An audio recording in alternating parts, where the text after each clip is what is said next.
va passer à la santé et on reste évidemment dans l'actualité du Téléthon. Nos muscles sont indispensables. Vincent, nous les utilisons en permanence, mais finalement, ces muscles, on ne les connaît pas bien. Alors, vous allez, docteur, nous éclairer dans quelques instants sur le sujet. Mais avant, Maya, vous vous êtes rendu avec un jeune garçon, il s'appelle Martin, à l'Institut de myologie, consacré donc à la recherche et à l'étude des muscles. Oui, Martin, il est atteint d'une myopathie facio-scapulo-humérale qui touche notamment son visage.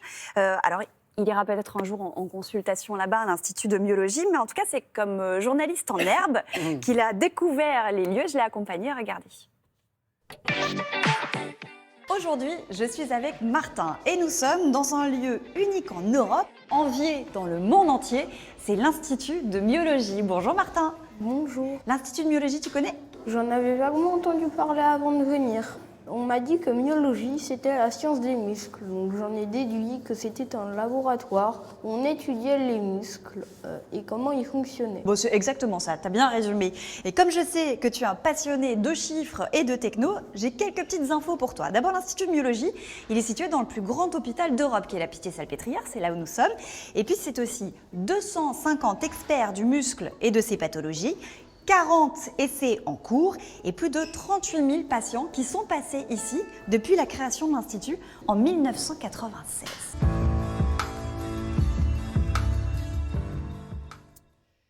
Et juste, pardon, mais toute la journée avec Martin, on va comme ça vous proposer la visite de l'Institut de myologie. Bien sûr, on va vous retrouver donc, tout au long de la journée sur les antennes de France Télé. Parfait. Docteur, plein de questions à vous poser donc, pour en savoir davantage sur nos muscles. D'abord, on en a combien de muscles ? Eh ben, on en a pas mal. En fait, ces muscles vont nous servir à accomplir les gestes du quotidien, manger, marcher, respirer.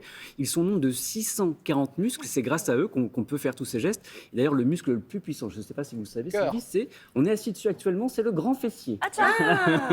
Je suis ravie de l'apprendre. Oh, ça me fait plaisir, Sylvie. Salut, bienvenue de notre part.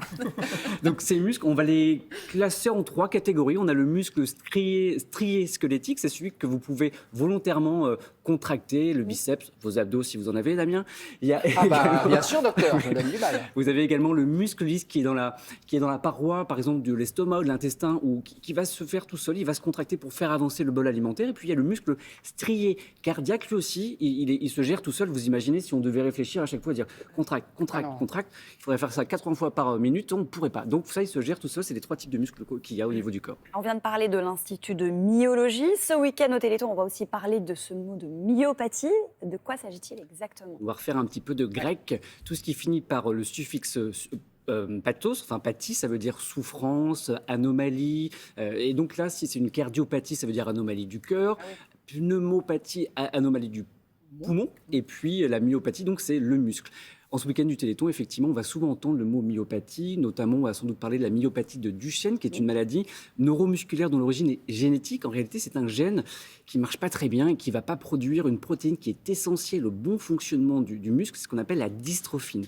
Chez les patients atteints de myopathie de Duchenne, il n'y a pas cette dystrophine. C'est pour ça qu'on parle de la dystrophie de Duchenne également ? Oui, en réalité, il va y avoir un affaiblissement progressif des muscles parce que la dystrophine qui est censée protéger le muscle, elle est absente.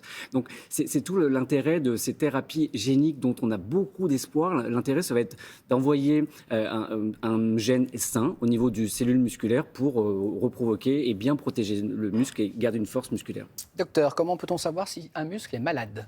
Plusieurs choses. Il y a déjà l'observation, si quelqu'un qui a du mal à se déplacer, à se pencher, ça on l'observe. Ensuite, on a des appareils. Notamment, je voulais vous présenter aujourd'hui 2 appareils qui ont été développés grâce aux dons que vous faites au 36-37 par l'Institut de myologie.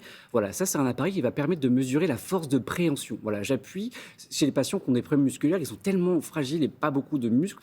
C'est très très sensible et en fait, on arrive à suivre l'évolution de la maladie en prenant des médicaments. Voilà, on va mesurer la force musculaire, la force de préhension. On a également cet appareil, la pince pouce-index, qui est très très sensible, permet de savoir la pression, la pression au niveau du dos, ouais. la pince pouce-index. Voilà. Ça, c'est des appareils, ça a pu être développé, c'est breveté par l'Institut de myologie, c'est utilisé mondialement. Voilà, c'est grâce à vous, grâce au 3637, c'est très très utile.